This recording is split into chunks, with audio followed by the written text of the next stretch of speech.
भक्तों, 23 अगस्त को एकादशी तिथि का पावन पर्व आ रहा है। इस दिन आपको इन 3 पवित्र वृक्षों को स्पर्श करके चुपचाप लौट आना चाहिए। ऐसा करने से अपार धन की वर्षा होगी, गरीब भी धनवान बन जाएगा, इतनी संपत्ति आएगी कि संभालना मुश्किल हो जाएगा, जन्म जन्मांतर की दरिद्रता तुरंत मिट जाएगी। यदि विश्वास ना हो तो 23 अगस्त 2026 को एकादशी तिथि के दिन खुद करके देख लीजिए। जी हाँ भक्तजन, आज के इस वीडियो में हम उन चमत्कारी देवीय वृक्षों के बारे में चर्चा करने वाले हैं जिन पर एकादशी तिथि के दिन स्वयं भगवान भोलेनाथ का निवास होता है। यह वृक्ष आपके घर के आसपास ही आसानी से उपलब्ध हो जाते हैं। इन दिव्य वृक्षों के विषय में स्वयं महादेव ने अपने प्रिय भक्त रावण को बताया था कि सही समय, शुभ मुहूर्त और विधि के अनुसार 23 अगस्त एकादशी तिथि को इन वृक्षों को छूकर चुपचाप वापस आ जाए तो घर में भगवान शिव की असीम कृपा बरसती है। जीवन की गरीबी, दुख और कष्ट सब समाप्त हो जाते हैं। जन्मों जन्मांतर की दरिद्रता फौरन दूर हो जाती है। आपका भाग्य 7वें आसमान पर पहुंच जाता है। जहां भी जाएंगे धन दौलत आपके पीछे पीछे चली आएगी। इसलिए आपसे विनम्र अनुरोध है कि इस वीडियो को पूरा अवश्य देखें, तभी पूर्ण लाभ मिल पाएगा। यदि आपने इसे बीच बीच में काट काट कर देखा तो जीवन में सफलता कभी नहीं मिलेगी और पूरे वर्ष परेशानियों में फंसे रहेंगे। साथ ही भक्तों, इस वीडियो में हम आपको ऐसे वृक्ष बताएंगे जिनके स्पर्श मात्र से आपकी गरीबी तुरंत समाप्त हो जाएगी, मां लक्ष्मी की असीम कृपा होगी और आप धनवान बन जाएंगे। भक्तों, यदि आप 23 अगस्त एकादशी तिथि के दिन इन बताए गए वृक्षों को छू लेंगे तो गरीबी दूर होकर समृद्धि आएगी। इस बार एकादशी तिथि कई वर्षों बाद विशेष योग में आ रही है। यदि आप इन वृक्षों को बताई गई विधि से सही शुभ मुहूर्त पर स्पर्श कर लेंगे तो कुछ ही दिनों में आपके जीवन में धन की वर्षा शुरू हो जाएगी। फिर उन्नति के मार्ग में कोई बाधा नहीं आएगी, हर मनोकामना पूरी होगी, घर खुशियों से भर जाएगा। इन देव वृक्षों को छूने से ब्रह्मा, विष्णु और महेश तीनों देवों का आशीर्वाद प्राप्त होगा। इसलिए भक्तों, वीडियो को अंत तक जरूर देख लीजिए। तो आइए जानते हैं कि कौन से वे पौधे हैं जिन्हें 23 अगस्त एकादशी तिथि के दिन छूकर लौटना चाहिए। लेकिन उससे पहले चैनल पर नए हैं तो चैनल को सब्सक्राइब कर दें और वीडियो को लाइक अवश्य करें। साथ ही अपनी राशि या शुभ नाम कमेंट बॉक्स में लिख दें, क्योंकि हम आपकी राशि से संबंधित भाग्य और परेशानियों के सरल उपाय भी बताते हैं। हर हर महादेव लिखना ना भूले।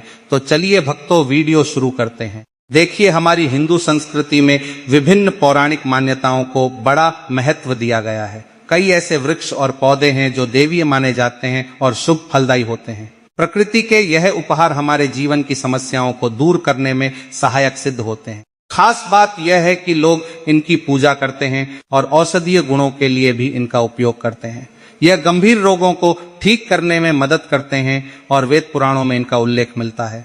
भक्तों, यदि आप 23 अगस्त एकादशी तिथि को इन वृक्षों को स्पर्श कर लेंगे तो भगवान महादेव का ऐसा दिव्य आशीर्वाद मिलेगा कि जीवन की सारी मुश्किलें मिट जाएंगी। ज्योतिष शास्त्र के अनुसार इस दिन स्वयं भगवान भोलेनाथ इन चमत्कारी पौधों पर विराजमान रहेंगे। यदि आप इन्हें सही विधि से छू लेंगे तो आपका भवसागर पार हो जाएगा और ब्रह्मा, विष्णु, महेश का तुरंत आशीर्वाद प्राप्त होगा। फिर धनवान बनने से कोई रोक नहीं सकेगा। तो भक्तों, इन दिव्य वृक्षों के बारे में बताने से पहले हम आपको एकादशी तिथि की जानकारी देते हैं ताकि सही शुभ मुहूर्त पता चल सके। पंचांग के अनुसार सावन शुक्ल पक्ष की एकादशी तिथि 23 अगस्त सुबह 2 बजे से शुरू होगी और 24 अगस्त सुबह करीब 4 बजे समाप्त होगी। उदय तिथि के आधार पर 23 अगस्त को ही एकादशी तिथि मनाई जाएगी। भक्तों, सबसे पहले आप 23 अगस्त एकादशी तिथि के दिन इन पौधों को किसी भी समय स्पर्श कर सकते हैं, इसमें कोई बाधा नहीं है। अब हम आपका समय बचाते हुए बताते हैं कि कौन कौन से वृक्ष छूने चाहिए। हमारे हिंदू धर्म में देवी माता के अनेक रूप बताए गए हैं, जिनमें वृक्षों को भी देवी के स्वरूप माना जाता है। आज हम आपको ऐसे वृक्षों के बारे में बताएंगे जिन्हें एकादशी तिथि पर स्पर्श करना अत्यंत शुभ फलदायी है। इस दिन इनके स्पर्श से शत्रु दोष, कर्ज दोष और गरीबी दोष सभी नष्ट हो जाते हैं। एकादशी तिथि भगवान शिव को प्रसन्न करने का उत्तम अवसर है। इस पावन पर्व पर कुछ विशेष वृक्ष देवीय कहे गए हैं जो देवी के स्वरूप हैं। माता काली के रूप भी इनमें देखे जाते हैं। हमारे धर्म में हम इनकी पूजा करते हैं। विज्ञान भी स्वीकार करता है कि वृक्ष हमें ऑक्सीजन देते हैं, कार्बन डाइऑक्साइड सोखते हैं और नकारात्मक ऊर्जा दूर करते हैं। एकादशी तिथि के समय कुछ ऐसे वृक्ष शास्त्रों में बताए गए हैं जिनके स्पर्श से बंद किस्मत के ताले खुल जाते हैं और सौभाग्य चमक उठता है। शास्त्रों में वृक्षों को अत्यंत गुणकारी कहा गया है क्योंकि इनमें देवताओं का वास होता है। अनेक बीमारियों का इलाज इनमें छिपा है। भगवान श्री कृष्ण ने गीता में कहा है कि वृक्षों में मैं पीपल हूँ। पीपल को वृक्षराज कहा जाता है क्योंकि इसकी आयु सबसे अधिक होती है। तो आज हम आपको 23 अगस्त एकादशी तिथि पर स्पर्श करने वाले वृक्षों के बारे में बताएंगे। कमेंट में हर हर महादेव अवश्य लिखें क्योंकि भगवान शिव का नाम लेने से वे शीघ्र प्रसन्न होते हैं। भक्तों, हमारे धर्म शास्त्र में कई कल्याणकारी वृक्ष हैं जो पर्यावरण के साथ जीवन के लिए भी महत्वपूर्ण हैं। विशेष रूप से एकादशी तिथि को इनके स्पर्श से सारी परेशानियां, कष्ट और दुख दूर हो जाते हैं। इस दिन शक्ति पृथ्वी पर आती है और हर वस्तु में चेतना जागृत होती है। यदि आप देवी स्वरूप वृक्षों को स्पर्श करेंगे तो सारे दुख, रोग और दोष जैसे काल सर्प, मंगल, शनि और राहु दोष समाप्त हो जाएंगे। भक्तों, आज हम आपको 4-5 प्रमुख देव वृक्षों के बारे में बताने वाले हैं जो धर्म शास्त्र में अत्यंत महत्वपूर्ण है। यह आपके जीवन में सुख, समृद्धि और खुशहाली लाते हैं। इसलिए वीडियो को पूरा ध्यान से देखें। एकादशी तिथि पर लंबी पूजा की जरूरत नहीं, बस इन वृक्षों को सही विधि से स्पर्श करें तो गरीबी मिट सकती है। यह वृक्ष इतने शक्तिशाली हैं कि आप उनके प्रभाव को अपनी आंखों से देख सकेंगे और ये आसपास ही मिल जाते हैं। वीडियो आगे बढ़ने से पहले यदि अभी तक हर हर महादेव कमेंट नहीं किया तो जरूर लिखें और वीडियो को लाइक करें।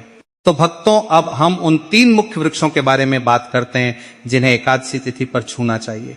यह वृक्ष न सिर्फ जीवन को खुशहाल बनाते हैं बल्कि गरीबी और दर्द को भी दूर करते हैं। इसलिए इस दिन इनकी पूजा और स्पर्श अवश्य करें।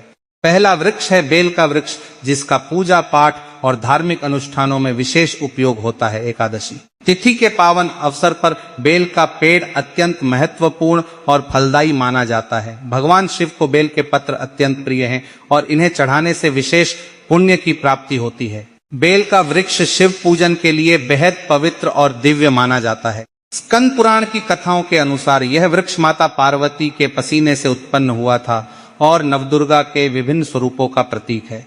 इसमें गिरिजा का निवास जड़ में, माहेश्वरी शाखाओं में, दक्षिणामूर्ति में कात्यायनी, फलों में गौरी, फूलों में और पूरे वृक्ष में माता लक्ष्मी का वास बताया गया है। इस प्रकार यह वृक्ष बहुदेवीय शक्तियों से युक्त है जो भक्तों को समृद्धि और सुख प्रदान करता है। एकादशी तिथि जैसे विशेष पर्व पर बेल वृक्ष की महिमा और बढ़ जाती है। संध्या काल में यदि आप शिव मंदिर या दुर्गा मंदिर के निकट बेल वृक्ष के नीचे घी का शुद्ध दीपक जलाते हैं तो व्यक्ति धनवान बनता है, गुणवान बनता है और पराक्रमी बनता है। इसके स्पर्श मात्र से सारी मनोकामनाएं पूरी होती हैं और जीवन की बाधाएं दूर हो जाती हैं। जून सोमवती स्पर्श करते समय आपको विशेष मंत्र का उच्चारण अवश्य करना चाहिए, जो इस प्रकार है: दर्शनम बेल वृक्षस्य स्पर्शनम पापनाशनम अघोर पाप संहारम। इस मंत्र का जाप करते हुए 23 अगस्त को बेल वृक्ष को स्पर्श करें। अपनी मनोकामना धीरे से बोलें और फिर बिना किसी से बात किए चुपचाप घर लौट आएं। ऐसा करने से आपके सभी कष्ट, पाप और दरिद्रता समाप्त हो जाएंगे तथा घर में सुख समृद्धि का आगमन होगा। बेल वृक्ष की यह विधि सदियों से चली आ रही है और लाखों भक्तों ने इसका अनुभव किया है। इस वृक्ष के महत्व को और गहराई से समझें तो यह केवल पूजा का माध्यम नहीं बल्कि जीवन बदलने वाला दिव्य माध्यम है। एकादशी तिथि पर बेल के पत्तों को शिवलिंग पर अर्पित करने और वृक्ष को स्पर्श करने से भगवान शिव प्रसन्न होते हैं और भक्त की हर इच्छा पूरी करते हैं। यदि आपकी कोई लंबे समय से अधूरी कामना है तो इस दिन बेल के पत्तों को शिवलिंग पर अर्पित करें। वृक्ष के पास जाकर पूरी श्रद्धा से प्रार्थना करें। वृक्ष की जड़ों को स्पर्श करते समय मन में शुद्ध भाव रखें और नकारात्मक विचारों को दूर भगाएं। यह वृक्ष पर्यावरण को शुद्ध करने के साथ साथ आपके आर्थिक जीवन को भी समृद्ध बनाता है। बेल वृक्ष के नीचे कुछ समय बैठकर ध्यान करने से मन शांत होता है और नई ऊर्जा का संचार होता है। बेल के पत्ते त्रिदोष नाशक माने जाते हैं और आयुर्वेद में भी इसका विशेष स्थान है। जो व्यक्ति नियमित रूप से बेल पत्र का उपयोग करते हैं वे दीर्घायु होते हैं। एकादशी तिथि के दिन बेल वृक्ष को 3 बार प्रदक्षिणा करके स्पर्श करने से पितृदोष भी दूर हो जाता है। दूसरा महत्वपूर्ण पौधा है शमी का वृक्ष, जो मां जगदम्बा का साक्षात स्वरूप माना जाता है। एकादशी तिथि को संध्या समय शमी वृक्ष के नीचे धूप और दीपक जलाने से सारी परेशानियां, कष्ट और बाधाएं दूर हो जाती हैं। इसकी जड़ में सिंदूर चढ़ाने से स्वास्थ्य लाभ प्राप्त होता है और लंबे समय से बीमार व्यक्ति भी स्वस्थ हो सकता है। बीमार व्यक्ति के लिए यह उत्तम और सरल उपाय है जिसे अपनाकर आप तुरंत फायदा देख सकते हैं। शमी वृक्ष के स्पर्श से मां जगदम्बा की कृपा प्राप्त होती है, जो भक्त को हर प्रकार की सुरक्षा प्रदान करती है। शमी वृक्ष की महिमा अनंत है। यदि आपके घर में कोई सदस्य लंबे समय से रोगग्रस्त है तो उसके शरीर से 7 बार सिंदूर उतारकर शमी वृक्ष की जड़ में अर्पित करें। एकादशी तिथि के दिन यह उपाय करने से रोग शीघ्र नष्ट होता है। इस वृक्ष को छूते समय अपनी मनोकामना बोलें तो दरिद्रता समाप्त हो जाती है और अपार धन की प्राप्ति होती है। शमी वृक्ष पर्यावरण की रक्षा के साथ साथ हमारे आध्यात्मिक विकास में भी सहायक है। इसके नीचे बैठकर प्रार्थना करने से मन में सकारात्मक विचार आते हैं और जीवन की नकारात्मक शक्तियां दूर भागती हैं। महाभारत काल में पांडवों ने अपने अस्त्र शस्त्र शमी वृक्ष पर छिपाए थे, इसलिए शमी को शक्ति और विजय का प्रतीक माना जाता है। एकादशी तिथि पर शमी की जड़ में जल अर्पित करने से शत्रुओं पर विजय मिलती है और घर में शांति बनी रहती है। शमी के पत्तों को सिर पर रखने से बुरे सपने दूर होते हैं। तीसरा वृक्ष पारिजात का है, जो समुद्र मंथन से निकला था और माता लक्ष्मी का स्वरूप है। थकान या शरीर में किसी प्रकार की पीड़ा होने पर शाम के समय इसे छूने से तुरंत लाभ होता है। पारिजात वृक्ष की जड़ में सिंदूर अर्पित करके घी का दीपक जलाने से सारी मनोकामनाएं पूरी होती हैं। प्रार्थना करें कि सारी परेशानियां दूर हों, घर में लक्ष्मी का स्थायी वास हो, पितृदोष, ग्रह दोष और लक्ष्मी दोष समाप्त हो तथा जीवन में समृद्धि और सुख की वर्षा हो। इन 3 वृक्षों को एकादशी तिथि के दिन छूने से कोई भी शक्ति आपके मार्ग में बाधा नहीं बन सकेगी। 23 अगस्त को यह सरल उपाय अवश्य करें, क्योंकि इनसे जीवन पूरी तरह बदल सकता है। बेल, शमी और पारिजात, इन तीनों के संयुक्त स्पर्श से ब्रह्मा, विष्णु, महेश का पूर्ण आशीर्वाद मिलता है। इन वृक्षों के पास जाकर शुद्ध मन से प्रार्थना करने से गरीबी मिटती है, स्वास्थ्य अच्छा होता है और भाग्य चमक उठता है। पारिजात के फूलों की सुगंध से घर की नकारात्मक ऊर्जा समाप्त हो जाती है। शास्त्रों में कहा गया है कि पारिजात के दर्शन मात्र से पाप नष्ट होते हैं। अगला वृक्ष पीपल का है। पीपल हिंदू धर्म में अत्यंत पवित्र और शुभ माना जाता है, जो भगवान शिव और विष्णु दोनों से गहराई से जुड़ा हुआ है। एकादशी तिथि पर पीपल के नीचे बैठकर ध्यान करें, जगह की सफाई रखें, घी का दीपक जलाएं और 108 बार ओम नमः शिवाय का जाप करें। इससे पापों का नाश होता है और पुण्य की प्राप्ति होती है। ध्यान रखें कि पीपल के नीचे रात में कभी न सोएं, क्योंकि इसे अपवित्र माना जाता है। पीपल वृक्ष की आयु सबसे अधिक होती है और इसे वृक्षों का राजा कहा जाता है। पीपल वृक्ष के महत्व को समझते हुए भक्तों को चाहिए कि एकादशी तिथि के दिन इसकी पूजा पूरी श्रद्धा से करें। इसके पत्तों को शिवलिंग पर चढ़ाने से विशेष फल मिलता है। पीपल के नीचे कुछ समय शांत बैठने से मानसिक शांति मिलती है और जीवन की समस्याएं हल होती दिखाई देती हैं। यह वृक्ष न केवल धार्मिक दृष्टि से बल्कि पर्यावरणीय दृष्टि से भी अत्यंत उपयोगी है। भगवान विष्णु स्वयं पीपल में वास करते हैं। गीता में कृष्ण ने कहा है कि वृक्षों में मैं पीपल हूँ। एकादशी तिथि पर पीपल की जड़ में जल चढ़ाने से पितरों की आत्मा को शांति मिलती है और वंश वृद्धि होती है। पीपल के चारों ओर परिक्रमा करने से कुंडली के दोष दूर होते हैं। अंतिम देव वृक्ष वट अर्थात बड़का है। यह महिलाओं के लिए विशेष रूप से शुभ और फलदायी है तथा शिव पार्वती की संयुक्त पूजा का प्रतीक माना जाता है। एकादशी तिथि के दिन इसके पास जाकर दीपक जलाएं और वृक्ष की चारों ओर परिक्रमा करें। इससे समृद्धि, सुख और आशीर्वाद प्राप्त होता है। वट वृक्ष के नीचे प्रार्थना करने से पारिवारिक कलह दूर होती है और घर में खुशहाली आती है। सावित्री ने वट वृक्ष के नीचे ही सत्यवान का प्राण वापस मांगा था, इसलिए वट को अखंड सौभाग्य का प्रतीक माना जाता है। एकादशी तिथि पर वट की जड़ में सिंदूर और अक्षत चढ़ाने से स्त्रियों का सौभाग्य बढ़ता है और पति पुत्र सुख प्राप्त होता है। वट की छाया में बैठने से आयु बढ़ती है। इस प्रकार एकादशी तिथि पर इन सभी वृक्षों का स्पर्श और पूजन करने से जीवन में सकारात्मक बदलाव आते हैं। भक्तों को चाहिए कि इन उपायों को पूर्ण विश्वास के साथ अपनाएं। 23 अगस्त के इस पावन दिन को याद रखकर इन वृक्षों के पास जाएं, मनोकामनाएं बोलें और चुपचाप लौट आएं। इससे आपकी गरीबी, कष्ट और परेशानियां हमेशा के लिए दूर हो जाएंगी। इन वृक्षों की छाया में बैठकर भगवान शिव का नाम जपने से आध्यात्मिक उन्नति भी होती है।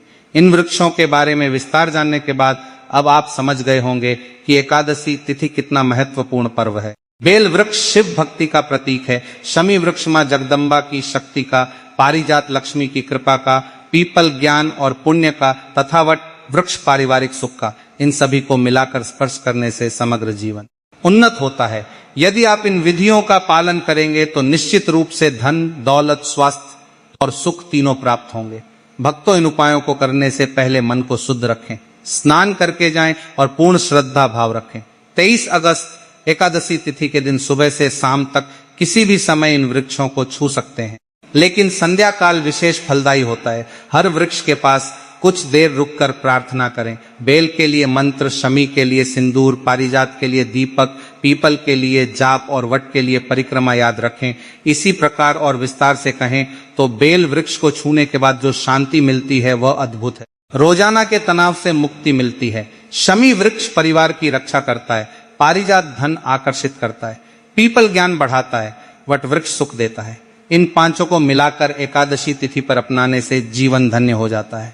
23 अगस्त को इन सभी को स्पर्श करें और विश्वास रखें कि भगवान शिव आपकी हर मनोकामना पूर्ण करेंगे। गरीबी का नामो निशान मिट जाएगा। घर में लक्ष्मी का वास होगा। बच्चे कुशल रहेंगे। व्यापार में उन्नति होगी। नौकरी में प्रमोशन मिलेगा। रोग दूर होंगे। शत्रु पराजित होंगे। जन्म जन्मांतर के पाप नष्ट होंगे। भाग्य का सूरज चमक उठेगा।